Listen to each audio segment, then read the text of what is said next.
تمام ایمان والے تمام مسلمان صحابہ کرام کو سچا سمجھ لیں، کیونکہ دین کی بنیاد ہے۔ اب پچھلے دنوں کے اندر کیا ہوا، یہاں ایک غیر مقلدوں کی جامع میں بہت بڑا بورڈ باہر لکھا ہوگا جامع اہل حدیث، بلکہ اب تو وہ اہل سنہ کے بھی ٹھیکیدار بننا چاہتے کہ جی ہم بھی اہل سنہ میں سے، ہم تو تب سے کہہ رہے تھے بغیرت قوم ہے۔ انہوں نے ان کی جامع کے اندر بشیر نہامی کی موجودگی میں ایک شیعہ ذاکر آئے ہیں،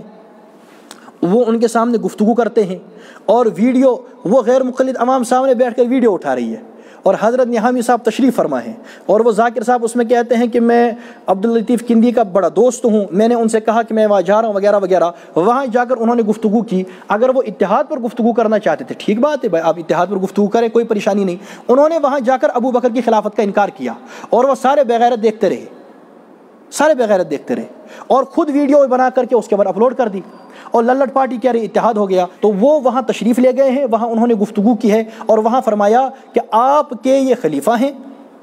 سنیوں کے خلیفہ، ہمارے نہیں۔ اور اس کے بعد کہا کہ یہ علمی اختلاف ہے۔ میں یہ واضح کرنا چاہتا ہوں یہ کوئی علمی اختلاف نہیں، یہ کفر اسلام کا اختلاف ہے۔ اگر علمی اختلاف کا معنی یہ ہے اجتہادی اختلاف، پھر یہ وہ کوئی اجتہادی اختلاف نہیں، کفر اسلام کا اختلاف ہے، کیونکہ جو آدمی ابو بکر کو پہلا خلیفہ نہیں مانتا، اس کا معنی وہ ابو بکر کو غاصب تسلیم کرتا ہے، اور جو ابو بکر کو غاصب تسلیم کرتا ہے وہ تمام صحابہ کی طرف کفر کی نسبت کرتا ہے، جو تمام صحابہ کی طرف کفر کی نسبت کرتا ہے وہ دین کی بنیادیں ہلانا چاہتا ہے، وہ قرآن کا بھی منکر ہے، سنت کا بھی منکر ہے۔ یہ کوئی اجتہادی اختلاف نہیں ہے، یا کوئی اوپر والا علمی اختلاف نہیں ہے کہ رفع یدین کریں یا نہ کریں، جو حنفی اور شفافی کے درمیان ہے، نہ کہ غیر مقلدوں والا۔ یہ کوئی ایسا اختلاف نہیں، بلکہ اختلاف کفر اسلام کا ہے۔ اور میں بغیر کسی جھگڑے کے اور بغیر کسی ایسی ویسی بات کے ان کو دعوت دیتا ہوں، جو یہ ریکارڈ ہو رہا ہے یہ جائے گا، جو وہ تشریف لے گئے تھے وہاں، وہ شیعہ ذاکر وہاں تشریف لے گئے تھے ان کی مسجد میں غیر مقلدوں کی۔ پہلے تو میں ان کی غلط فہمی دور کروں، شیعہ حضرات کی میں ان کی غلط فہمی دور کروں جن کے پاس اب گئے تھے، یہ کوئی اہل سنہ نہیں ہے، یہ تو پہلے سے آپ کے یہاں سے شامل ہیں، وہ پہلے سے تراویح کے منکر ہیں، وہ پہلے سے عثمان غنی کی جماعت اذان ثانی کے منکر ہیں، وہ پہلے سے 3 طلاق ایک مجلس کی 3 طلاقوں کے منکر ہیں، وہ پہلے سے حضرت عمر کے خلاف ہیں، وہ پہلے سے حضرت عثمان کے خلاف ہے۔ آج تھوڑا سا آگے بڑھ گئے، آپ نے ان کے سامنے صدیق اکبر کی خلافت کا انکار کر دیا، وہ خاموش رہے، اور کیا ہو گئے؟ وہ تو پہلے سے ویسے ہی تھے، وہ پہلے سے صحابہ کرام کے خلاف آپ کے معاون ہیں، ان کو چھوڑیں۔ میں ان کو دعوت دیتا ہوں، ایک دعوت ہے علمی گفتگو کی دعوت، جس طرح حضرت وہاں تشریف لے گئے تھے ان کے یہاں جمعہ کے موقع پر، حضرت ہمارے یہاں تشریف لائیں، یہ جائے گی، وہ یہاں تشریف لائیں۔ میں ان کو یعنی دعوت دیتا ہوں، اور انشاءاللہ اگر وہ چاہیں تو کھانا ہمارے یہاں تناول فرمائیں، ہم کو مطلع رکھیں، حضرت مولانا شفیع صاحب کھانا تیار رکھیں گے، ہمارے یہاں کھانا تناول فرمائیں۔ جمعہ سے پہلے آنا چاہیں جمعہ سے پہلے آ جائیں، ہم جب نماز جمعہ پڑھتے ہیں اس کے بعد آنا چاہیں اس کے بعد آ جائیں، یہاں گفتگو کر لیتے ہیں۔ جس طرح انہوں نے وہاں ویڈیو اٹھائی ہے اس طرح یہاں بھی وہ ویڈیو اٹھا لیں، ہمیں اجازت دے دیں، لائیو چلانا چاہیں لائیو چلا لیں، لائیو نہ چلانا چاہیں ویڈیو اٹھانا چاہیں وہ کر لیں، ہمارے ساتھ گفتگو کریں۔ میں ان کو اپنی مسجد میں پرامن گفتگو کی پوری گارنٹی دیتا ہوں کہ ہم انشاءاللہ با اخلاق ہو کر گفتگو کریں گے، اور پرامن گفتگو کریں گے، اور ایسی با اخلاق گفتگو کریں گے کہ انشاءاللہ ہماری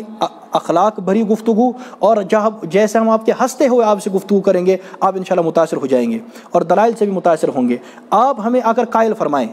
میں ان کو دعوت دیتا ہوں، جیسے وہ وہاں گئے ہیں ان کو سمجھانے کے لیے، ان کا تو بہرحال مسئلہ الگ تھا، ان کے ساتھ وہ کیا ہے، وہ ہمارے یہاں تشریف لائے، مسجد رحیم میں تشریف لائے، میں یہیں ہوتا ہوں، آنے سے پہلے اطلاع فرمائیں کہ ہم 2-3 آدمی بھی آنا چاہیں تشریف لے آئیں، اور اس کے بعد ہم سے گفتگو فرمائیں، ہم انشاءاللہ مہمان نوازی بھی کریں گے، اگر وہ چاہے مناسب معلوم ہو، نہ تو کھانا کھا کر کے تشریف لے آئیں، اگر ہمارے یہاں مناسب معلوم نہ ہو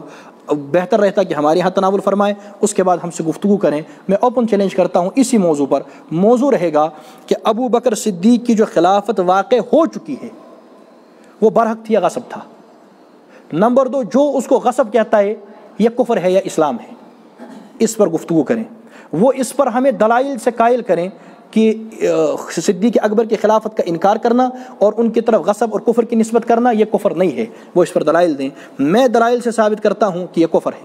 اگر انہوں نے ہمیں قائل کر دیا اور دلائل دے دیے، میں کیمرے کے سامنے سب حضرات کے سامنے اس بات کا وعدہ کرتا ہوں، میں فوراً لکھ کر کے دوں گا، ان کی بات درست دستخط کے ساتھ دوں گا، اور ویڈیو میں بھی ریکارڈ کرا دوں گا۔ ہم ایسے کوئی ضدی قوم نہیں ہے، لیکن قیامت آ جائے گی، ایسا نہیں ہو سکتا دلائل کی دنیا میں، حتیٰ یلج الجمل فی سم الخیاط، کہ سوئے کے ناک میں سے اونٹ تو داخل ہو سکتا ہے، ایسا ثابت نہیں ہو سکتا۔ اور انشاءاللہ جب ہم ثابت کر دیں گے تو آپ سے بھی دستخط لے ہی لیں گے کہ خلافت ابی بکر کا انکار کفر ہے، پھر آپ کو بھی دستخط کرنے پڑیں گے۔ بزرگوں، ابو بکر صدیق کی خلافت برحق ہے، اور حضرت ابو بکر پہلے خلیفہ ہیں، اور بیعت عامہ ان کو حاصل ہے، اور ابو بکر رضی اللہ تعالیٰ عنہ کی خلافت، اور یہ کوئی شیعہ سنی اور یہ کوئی اس طریقہ کا اختلاف نہیں، علمی اختلاف نہیں، یہ کفر اسلام کا اختلاف ہے۔ جس طرح ختم نبوت کفر اسلام کا اختلاف ہے، قرآن کو ماننا نہ ماننا کفر اسلام کا اختلاف ہے، آخرت کو ماننا نہ ماننا کفر اسلام کا اختلاف ہے، جنت و جہنم کو ماننا نہ ماننا کفر اسلام کا اختلاف ہے، رسول اللہ علیہ الصلوۃ والسلام کو اور آپ علیہ الصلوۃ والسلام کو نبی اور خاتم النبیین ماننا، اسی طرح صحابہ کرام کو مسلمان ماننا نہ ماننا، یہ کفر اسلام کا اختلاف ہے، اور صدیق اکبر کی خلافت کفر اسلام کا اختلاف ہے۔ یہ کفر اسلام کے اختلاف کو سمجھے، اور میں اس کی وسادت سے میں گزارش کرتا ہوں جو ہمارے مکاتب فکر ہے، ہمارے خطباء ہیں، ہمارے علماء ہیں اور ہمارے واعظین ہیں، وہ اپنی اپنی مساجد کے اندر لوگوں کو سمجھائیں یہ مسائل کہ ابو بکر کون تھے، اور کس چیز کے انکار سے آدمی اندر رہتا ہے اور کس چیز کے انکار سے آدمی باہر جاتا ہے۔ اس کے متعلق مکمل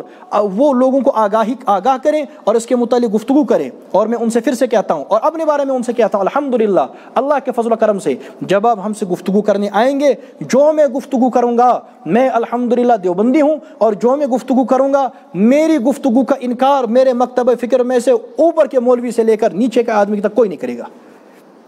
انشاءاللہ۔ اور الحمدللہ اتنا تو ہمارا رتبہ ہے کہ ہمارے علماء میں سے اور ہماری عوام میں سے کوئی میری گفتگو کا انکار نہیں کرے گا۔ اگر آپ آنا چاہیں آپ تشریف لائیں، اگر آپ کسی اور کو بھی اپنے ساتھ تشریف